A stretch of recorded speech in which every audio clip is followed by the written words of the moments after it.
Welcome everyone. Welcome everyone to another Ref Brandon and the Todd Family YouTube video. Wherever you are, whatever you may be doing, thank you so much for making Ref Brandon and the Todd Family part of your day. We always greatly appreciate it. I hope and I trust that your week is off to a fantastic start. August. And if you jump on here live here on this Monday evening, feel free to leave a comment in the comment section down below. Be sure to give the video a like, a thumbs up, subscribe to the channel, tell your friends, tell your family about the channel. Make sure you share the video on all social media platforms, and also make sure to click that bell so you'll be notified whenever we go live. There's a lot happening in the sports world. Going to try to touch on a few topics tonight. First, if you haven't seen, a small tidbit, not sure it matters at all, but it looks like Klay Thompson is going to the Miami Heat. Now, Klay Thompson is hurt, but it don't just about anybody who's anybody already thinks the 76ers have the NBA Finals wrapped up. So I'm not sure if anything outside of what's happening in Philadelphia matters at all. Clemson player Dylan Hunter is returning for another season with the basketball team. It looked like he was going to be gone and play for somebody else. He's coming back. He's never been a phenomenal player. His brother Chase, a lot better than he is. But he'll definitely be a key piece as far as, experience, eating up minutes and all of that. But this Clemson basketball team has a chance to be an Elite Eight team this upcoming basketball season. The Braves lead in the League East is down to 3 games. They better be glad they played good for the majority of the season. In April and May, they were the best team on earth. In June, they were terrible. In July, they started playing good again, and in the last 2 weeks, they've been dreadful. But had it not been for April and May, they wouldn't be leading this division. I'm still not sure they win it. Right now, they're struggling, and it's funny, people keep talking about how they didn't make the rotation better at the trade deadline. Well, there's been a few bad outings. For the most part, the pitching is not the problem. They can't score. I don't know how you can go from having the best hitting team in baseball to all of a sudden having the worst hitting team in baseball in no time. But right now, they just can't score. And I don't care who's pitching. If you can't score runs, you're not going to win. But the division leads 3 games in the regular season. Even if they don't win, they've got such a huge lead in the wild card that I think they'll make the playoffs. But it would be awful to play the way the Braves have played for most of the season and then only end up getting a wild card. Not only have the Braves played really good, but the Phillies, for the most part, have been a 500 team most of the year. And now these last 2 weeks, they've been the best team in baseball. So you have 2 teams in the same division, one that's played good most of the year and all of a sudden falling apart, and then one that's played okay, decent, 500 most of the year to all of a sudden getting hot. Washington's absolutely clueless. Said, I guess it was Saturday night, about the fans saying that it's personal and the fans hate him because the last time he was on the field, he tore his Achilles and the fans booed. And he's right. The fans did boo, and it's never good to boo when somebody's hurt. Whether it's a player you don't like, a team you don't like, whatever the case may be, you don't boo when somebody gets hurt. But I don't think the Browns fans were booing because he got hurt. They were booing because he got the biggest contract in NFL history, and he's been absolutely awful. He can't throw a football 5 yards anymore. And it was obvious to everybody that Deshaun Watson cannot play anymore. But for whatever reason, the Browns kept playing him. somebody else on the field and play somebody else. But Deshaun Watson's acting like that they cheered him because he got hurt. He can't be that dumb and actually think that they cheered because he got hurt. They cheered because he sucks. He's terrible.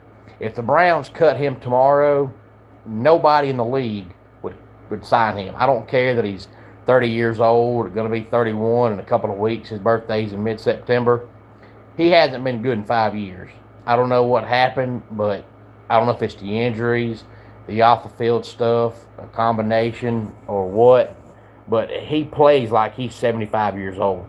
He flat out can't play. Before the injury, he couldn't play. I'm not sure why the Browns gave the man the contract he got, but he's terrible. Todd Monken really want to be a head coach. Hey there, I'm going to call you Drusen. Glad to have you here on this Monday night. If that's the wrong pronunciation, I'm sorry. But you look at the Browns quarterback room with Deshaun Watson, Shedeur Sanders, and Dylan Gabriel. They all three suck. It don't matter who plays, they're going to suck.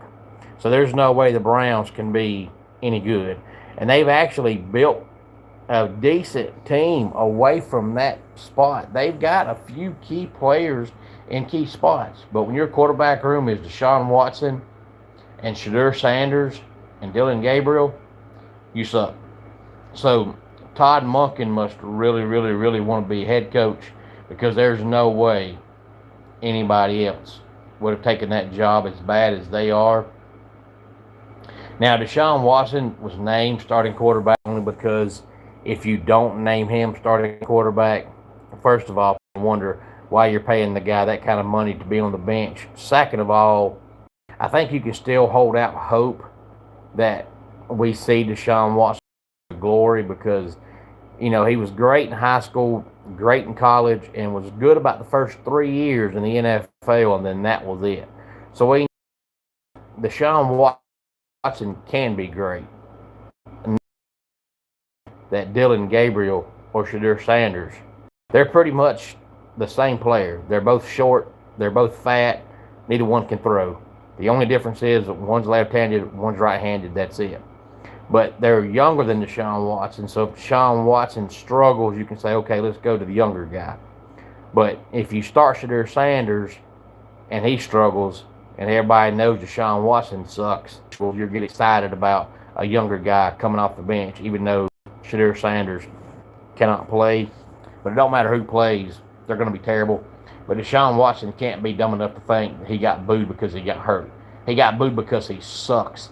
I guarantee you, if he was still putting up the same numbers he put up in college or in high school or with the Texans and he got hurt, it would have been, oh no, we just lost him. But when you're that bad and you're also causing drama off the field, you're going to get booed. And then he made it worse by saying, man, I wouldn't change anything in my life.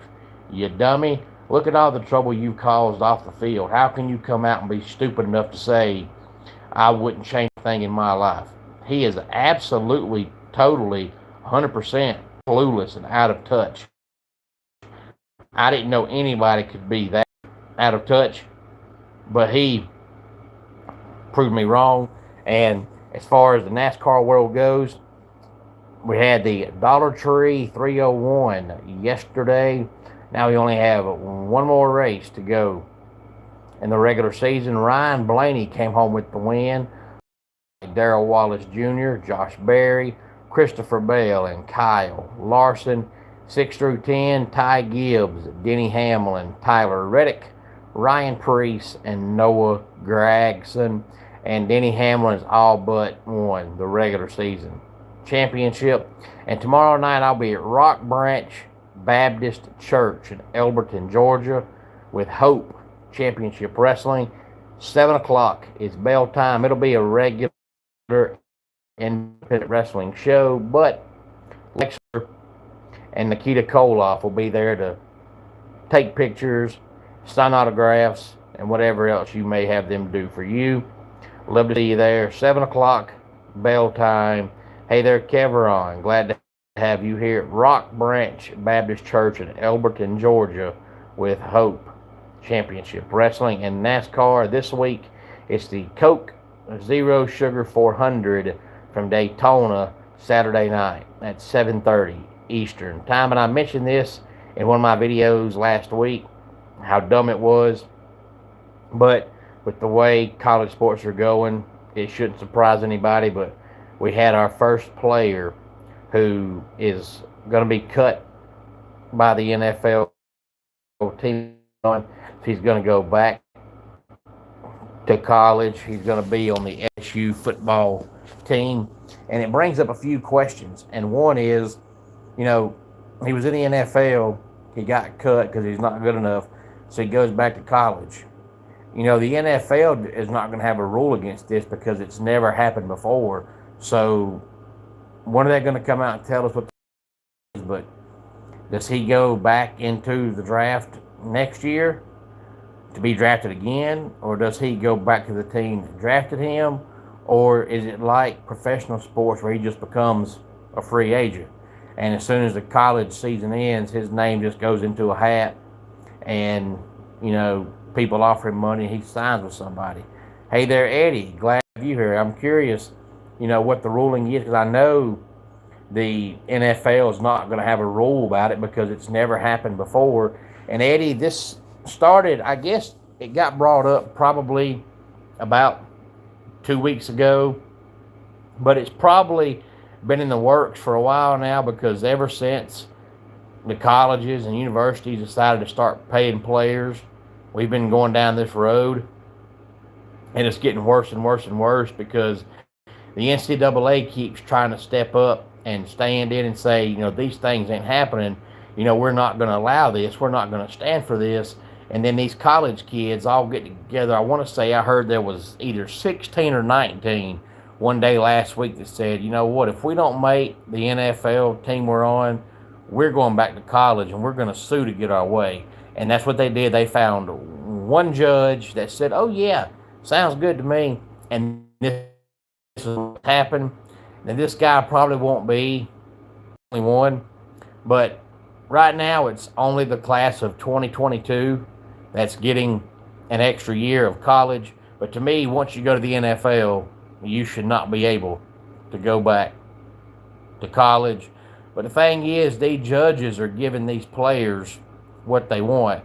So we're going to have, unfortunately, probably more than likely, extreme 100% utter chaos, and just make college football go down in the dumps more than it already is, and just fall apart and go in the tank to make the federal judges step up and make these things a federal law. That way this can't happen. Otherwise, each time the NCAA makes a rule, all these kids got to do is say, you know what, I'll go to court. And the judges just give them what they want. But who's to say that next year we won't have more kids come out and say, well, you know what, it ain't fair that it's just 2022. I want to go back to college. And they go back to college. Or who's to say you don't have a kicker? Because the kickers don't need to know the game plan for offense or defense, because you just kick. Who's to say there's not a kicker who's got one extra year of eligibility in college that can't come out and say, you know what, I'm just a kicker. I don't need no game plan. I think I'll go kick for Alabama on Saturday, and then I'm going to kick for the Falcons on Sunday. Why can't I do that? I've got an extra year left. Why can't they? Because if these kids can do it, why can't all kids do it? And let's say that I was talking about a while ago, because Deshaun Watson clearly can't play anymore. He can't throw the ball 5 yards. But who's to say he don't play about 3 games and get benched by the Browns because he sucks. And the Browns cut him and nobody else wants him. Why can't Deshaun Watson say, you know what, I've got 1 year of eligibility left. I'm going back to college. Why can't he do it? Everybody else can do it. Why can't he? Or why can't these kids go to court and say, well, you know what, Judge, I know my team got beat Saturday. I know we lost, but if you look, you know, we had a couple of penalties that the referees missed. They weren't actually real penalties. And then we had one guy that missed a block. And if he don't miss that block, one receiver don't drop that pass, we win that game. So I want to change the score. We didn't lose Saturday. We won the game Saturday. And the judge say, okay, that's fine. And then the judge all of a sudden changes the score of the game. Why can't that happen? I mean, these judges are giving these players what they want. So where's the stopping point? Where's the breaking point? Where's the tipping point? There has to be something somewhere, because most of the teams aren't going to allow this. But you see this guy's going to LSU because Lane Kiffin don't care. Lane Kiffin says, hey, you know what? If you ain't got a rule against it, I'm going to do it.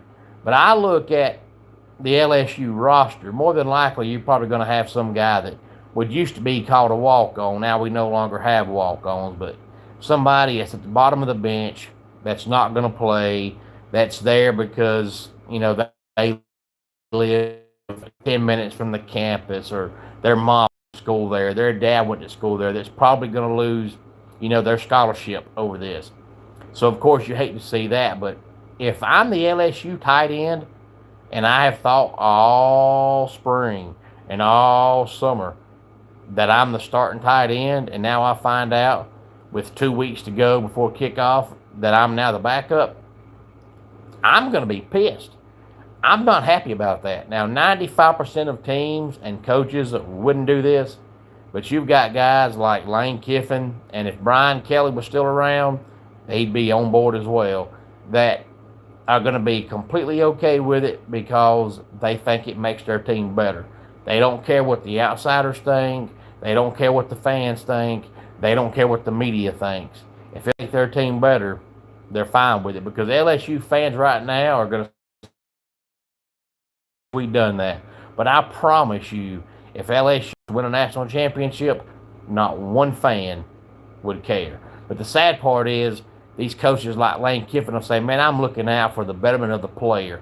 No, you're not. I promise you, if this player had tore his Achilles and was out for the year, you wouldn't have signed him. You're saying that trying to cover up the fact that you don't care about the player. You're making your team better. But there's got to be a tipping point, a breaking point, a stopping point somewhere. Greetings from Turkey. Well, Erwin, thank you so much for checking in from Turkey. I really appreciate that. I always enjoy seeing the commenters from other countries. And Eddie, that's why I'm glad that I'm a Clemson fan, because I know there's no way, no how this would happen in Clemson, South Carolina. You just would not see it. You see how strict Dabo is. We had a player over the weekend that's been a backup his whole entire collegiate career. Looked like he was finally going to be a starter at a position of need, and now we're so thin, I don't even know if we've got enough guys to fill the football field in that spot when the season starts. But he got in trouble, he got arrested, and before word even got out on what he done, he was suspended. And I don't think you'll ever see him in a Clemson uniform again. But you know what? Dabo don't care. He said, you did wrong, I don't need you, I don't want you.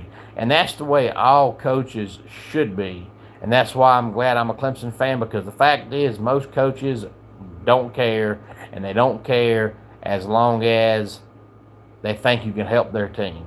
As long as they're winning or they think you can help them win, they're fine with it. Dabo's the exact opposite. He don't care if he's 0-12. If you got a player that done something wrong, you're not going to play.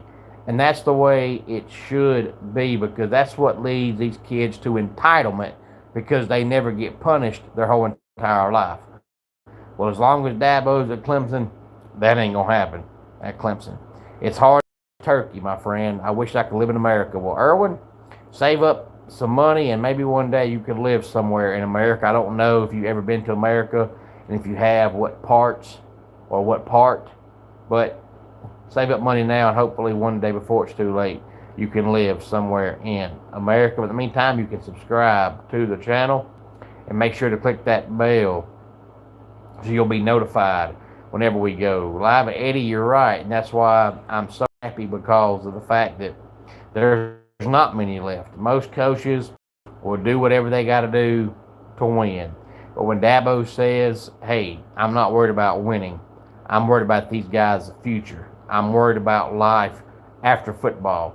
I'm worried about turning these young men into to grown men and showing them what the real world is like. A lot of coaches say that, but when Dabo says it, he's genuine. He means it. So whether he's at Clemson 5 more years or 20 more years, I know as long as he's the coach, there'll be no bull crap at Clemson. Dabo does not put up with it.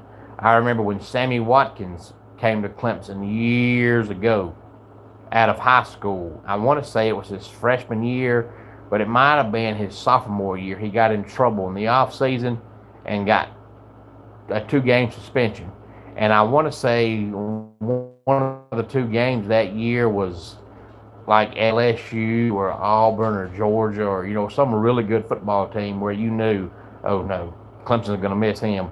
But Dabo didn't care. See, a lot of coaches will suspend you, but they'll suspend you for a game when you're playing, Fresno State or Tennessee State or something like that, where it looks like the coach is hard on you, when in reality they suspended you for a game that the team don't need you, so you don't learn from that. It don't matter if Clemson's playing the best team in football. If they got a player that does something wrong, he ain't going to play. So I wouldn't be surprised if Vic Burley never plays another game at Clemson. Now, what he done ain't near as harsh as what other kids in college do, but that don't matter. The point is that you're a grown man, you know better, you didn't listen, you were an idiot, you were stupid, you were dumb, you made a bad choice, and now you've got to suffer the consequences, which is the way it should be. I'd rather be 0-12 and know that my coach has the players under control than be 12-0 and have a bunch of players on my roster that are out there killing people just because, we're winning, so it's okay. And to me, I'm not one of those people that says win at all cost. Not me. If I got to cheat to win, I don't want to win. If I got to be dirty to win, I don't want to win. If I got to break the rules to win, I don't want to win. If I've got to have criminals to win, I don't want to win. But unfortunately, I'm in the minority, and most folks don't look at things that way. But any thoughts on any of this, please feel free to let me know. And Eddie, that player hasn't officially been cut yet. I think he's gotten word he's going to be cut, I believe I heard, by Sunday. So Lane Kiffin actually called the NFL team's front office and spoke to him and said, hey, if y'all cut that guy, let him know that, I want him here. So there was already word that he was going to LSU before he actually gets cut. But I believe he's supposed to be getting cut on Sunday. So we'll be seeing more of it because these NFL teams that have, 107, 108 players, they've got to cut it down to 53 by next week. So you're going to be seeing a lot more of these players that have college eligibility left that are going to go back to college. If Deshaun can do it, why can't I do it? He can't be different. We can all do it. So then you've got a judge that has to okay it because you can't okay it for one guy and not everybody else. So we're gonna need pandemonium. We're gonna need the bottom to drop out. We're gonna need all this stuff to just take college football completely in the tank, completely in the tube, to see some changes. We can no longer call it college football. I think now it's clear that it's semi-pro football, AAA football, whatever you want to call it, but it's not college football. Any more thoughts on any of this, please feel free to let me know. Thank you for the kind words, Eddie. I really appreciate it. Let's go ahead and get our dad joke of the day in here. What do you call a man with a rubber toe? Roberto. And that does it for today's Ref Brandon and the Todd Family YouTube video. Until next time, it's Ref Brandon saying, just like in pro wrestling, tell your friends and family how much you love them.